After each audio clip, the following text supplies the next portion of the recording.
बिस्मिल्लाहिर्रहमानिर्रहीम। अस्सलाम वालेकुम डियर स्टूडेंट्स। आज हमारा टॉपिक ऑफ डिस्कशन है एपिलेप्सी।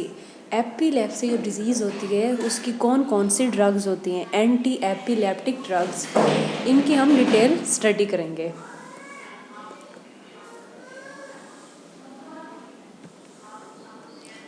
नंबर 1 पे ये आता है हमारे पास कि एपिलेप्सी क्या होती है।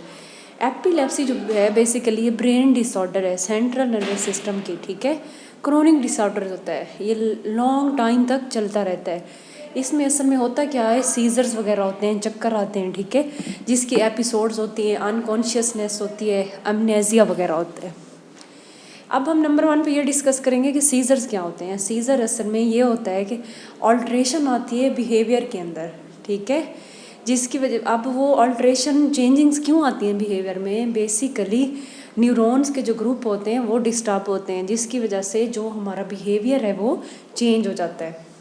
अब हमारे पास सीज़र की कुछ टाइप्स होती हैं, ठीक है। नंबर 1 पे सीज़र को डिवाइड किया गया 2 टाइप्स में, पार्शियल और जनरलाइज्ड। अब आगे पार्शियल की फर्दर 2 टाइप्स होते हैं, सिंपल और उसके बाद कॉम्प्लेक्स। सिंपल पार्शियल और कॉम्प्लेक्स पार्शियल। अगर हम जनरलाइज की बात करें, इसके आगे 4 टाइप्स होती हैं, एब्सेंस, टोनोक्लोनिक, मायोक्लोनिक एंड एटोनिक वगैरह, ठीक है। ये सारे क्या है, हमारे पास सीजर्स की डिफरेंट टाइप्स होती हैं। अब हमारे पास जो एंटी एपिलेप्टिक्स हैं, जो ड्रग्स हैं, उनकी क्या क्लासिफिकेशन है। नंबर 1 पे हमारे पास आते हैं फिनोटोइन वगैरह, मैपीफिनोटोइन वगैरह, बारबिचुरेट्स, फिनोबार्बिटोल, उसके बाद डिऑक्सी बारबिचुरेट्स होते हैं, इसके बाद हमारे पास कार्बामाजेपिन्स होते हैं, सक्सिनामाइड, इथोसक्सिमाइड्स होते हैं, गैबा ट्रांसमिशन इनहिबिटर्स होते हैं, बेंजोडाइजापीन सबसे वास्ट क्लास है, सबसे ज़्यादा यूज़ किए जाने वाले हमारे पास बेंजोडाइजापीन्स होते हैं, ठीक है। कुछ हमारे पास न्यू ड्रग्स वगैरह, ये सारी क्या हमारी ड्रग्स हैं। हम लोग सबसे पहले फिनोटोइन की बात करते हैं। फिनोटोइन क्या है, बेसिकली ये सीजर्स के लिए इस्तेमाल होती है, बहुत अच्छी एंटी सीजर एक्टिविटी होती है, ठीक है। अब ये इफ़ेक्ट कैसे करती है, बेसिकली ये जाके इफ़ेक्ट करती है जो गाबा रिसेप्टर होते हैं ब्रेन में, उनके साथ अटैच होती है। और इसका कौन से सीजर में यूज़ होता है, टोनिक क्लोनिक सीजर्स में और पार्शियल में। फिनोटोइन बेसिकली क्या करती है, ब्लॉक करती है सोडियम चैनल को साइनोप्टिक न्यूरॉन में और इनहिबिट करती है न्यूरॉन्स को, एक्शन पोटेंशियल ऑफ न्यूरॉन्स को। इसके कुछ एडवर्स इफेक्ट होते हैं, नोजिया, वोमिटिंग वगैरह, हाइपर सेंसिटिविटी, ये सारे क्या हैं इसके एडवर्स इफेक्ट्स हैं। इसको यूज़ किस लिए किया जाता है, टोनिक-क्लोनिक सीजर के लिए, स्टेटस एपिलेप्टी के लिए, ठीक है, ट्राइजेमिनल न्यूरैल्जिया वगैरह के लिए, कार्डिक अरिथमियास के लिए। उसके बाद हमारे पास फॉस्फोफिनोटोइन आती है, ये भी फिनोटोइन की क्लास है। इसका भी सेम मतलब कि बाइंडिंग साइड होती है गायबा रिसेप्टर के साथ, एक्शन पोटेंशियल को कम करना, ठीक है। उसके बाद हमारे पास फिनोबार्बिटोइन अगर हम देखें तो इसका क्या है मैकेनिज्म, यहाँ से अंडरस्टैंड कीजिएगा।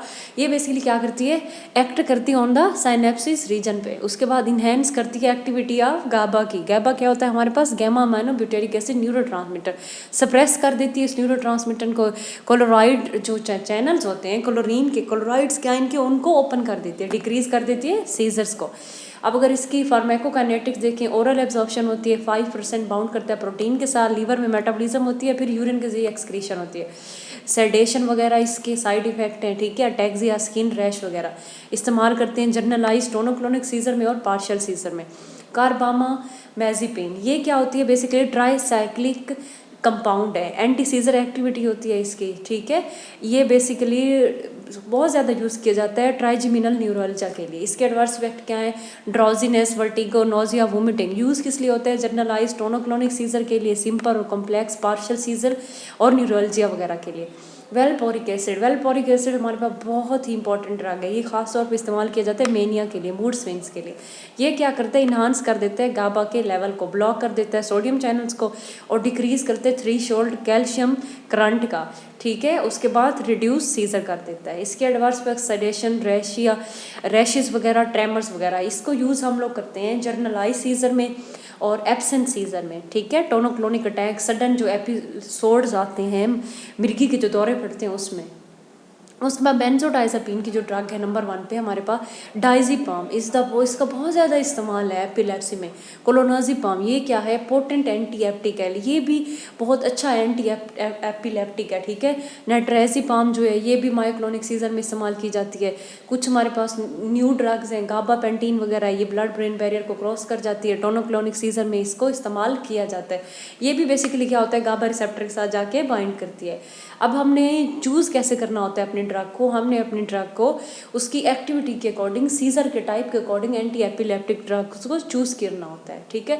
जैसे यहाँ पे टेबल में बताया गया है सिंपल और पार्शियल सीजर के लिए कौन सी ड्रग्स होती हैं, कॉम्प्लेक्स के लिए कौन सी हैं, एब्सेंस के लिए कौन सी होती हैं, टोनोक्लोनिक सीजर के लिए हम कौन से प्रेफर करते हैं, एब्सेंट सीजर के लिए कौन से होती हैं। ये हमारी क्या टाइप्स हैं जिसके बेस पे हम चूज़ करते हैं, ठीक है।